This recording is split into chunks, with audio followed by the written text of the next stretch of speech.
Bien-aimés dans le Seigneur, recevez la grâce et la paix en Jésus-Christ. Nous voici autour de la table de la parole de Dieu ce 25 novembre 2024 et le texte qui nous réunit est tiré de Luc au chapitre 21, les versets 1 à 4. Les synoptiques, c'est Marc 12, les versets 41 à 44. Le 10 novembre dernier, nous avions eu à méditer ce texte.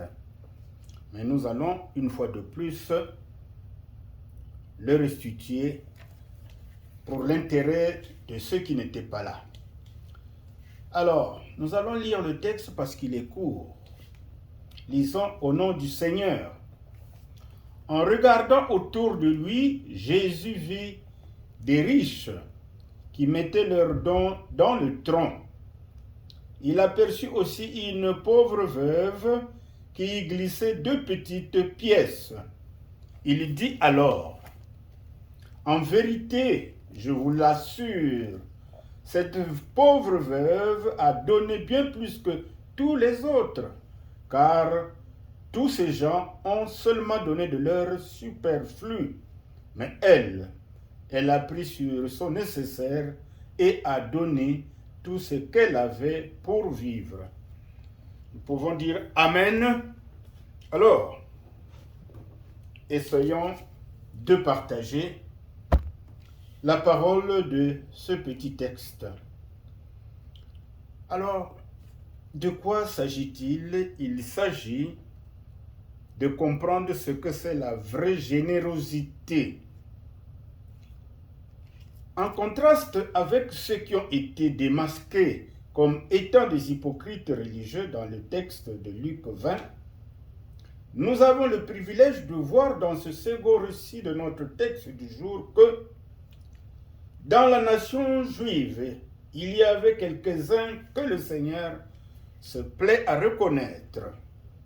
Ils sont représentés par cette pauvre veuve, cette femme dévouée qui a tout donné ce qu'elle avait pour l'entretien de la maison de Dieu. Le cœur de cette femme était droit devant Dieu et ses motifs étaient purs. Elle n'a donné que 2 petites pièces, mais aux yeux de Dieu, c'était plus que ce que tous les autres avaient donné. Bien qu'ils aient jeté abondamment au trésor, ils n'avaient mis que leur superflu. C'est ce que le texte nous dit d'ailleurs. Les chrétiens de la première heure avaient compris l'importance de la libéralité. C'est ainsi que nous lisons en Actes, chapitre 4, les versets 34 à 35, que les choses se passaient ainsi sous l'influence du Saint-Esprit, où ces chrétiens de la première heure mettaient tous leurs biens en commun de sorte que personne ne manque de rien. Certes, les choses ont vite changé, mais si l'amour de Dieu remplit nos cœurs et le gouverne, rien ne sera trop pour le Seigneur. Car Dieu juge de la valeur d'une offrande ou d'un don, non pas d'après son importance, mais d'après ce que l'on garde pour soi. Alors, l'essence du don réside donc dans le sacrifice. En tant que chrétiens, c'est sans compter que nous sommes appelés à mettre argent, temps et talent au service du Seigneur. Et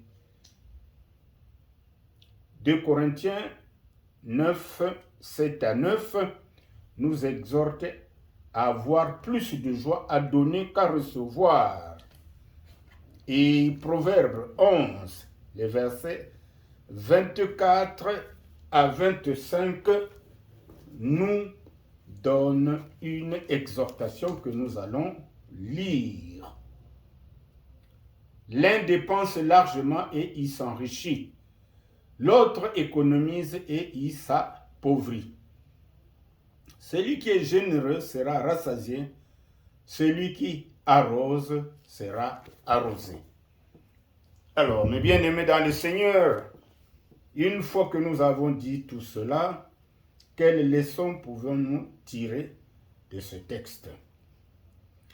Alors, l'appréciation que Jésus fait à cette pauvre veuve constitue un précieux encouragement pour ceux qui donnent à la mesure de leurs avoirs. Aussi sommes-nous encouragés à offrir nos corps comme un sacrifice vivant et agréable à Dieu, ce qui est d'ailleurs bien dit dans Romains 12, 1. Nous devons offrir certes nos corps comme un sacrifice vivant et agréable à Dieu, mais nous devons donner aussi nos vies pour nos frères.